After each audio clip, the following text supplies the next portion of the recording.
un requin en 3D, bah, le requin est faux. Et la flotte est vraie. En fait, il y avait un autre requin en dessous et on l'a remplacé par un requin beaucoup plus gros. Mais comme ça, on a récupéré la flotte. Là, tout est en 3D. Même l'eau, même la simulation. Pourquoi avoir choisi ce métier?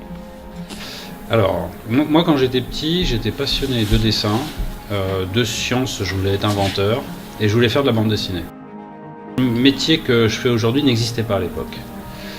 Donc j'ai fait des études de sciences. J'ai passé une licence, une maîtrise de mathématiques pures. Après j'ai fait des études d'art. D'ailleurs c'est un message important que je veux passer, c'est que le métier que vous allez peut-être faire dans 10 ans n'existe pas aujourd'hui. Et c'est bien de se le dire ça. C'est mon métier, un mélange d'art et de science. D'accord.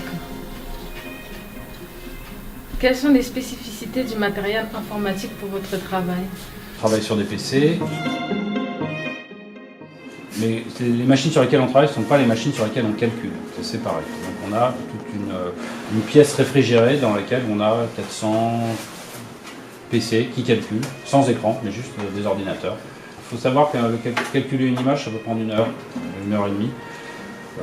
Des fois, ça peut prendre 5-6 heures pour calculer une image. Il y a 25 images par seconde pour la télé, 24 pour le cinéma. Donc, vous imaginez que pour faire 1 minute de film, c'est des mois de calcul. Donc, si on ne balance pas ça sur plein de machines différentes, on peut attendre des années avant d'avoir un film. Pourquoi les réalisateurs ont-ils de plus en plus recours au FX? On ne peut pas embaucher 10 000 figurants, donc on va faire des petits personnages en images de synthèse pour remplacer les figurants qu'on n'a pas pu embaucher. On veut montrer des choses qui n'existent pas. Star Wars, un monstre, un dragon, etc. Donc là, on est obligé de passer par des effets spéciaux. Et puis après, ça peut être pour des choses plus complexes, de l'ordre du montage, de mouvements de caméra impossibles, juste pour un effet de style dans la façon de raconter les histoires. Depuis combien de temps existe votre métier? Le métier de faire des effets au cinéma, il date de Méliès.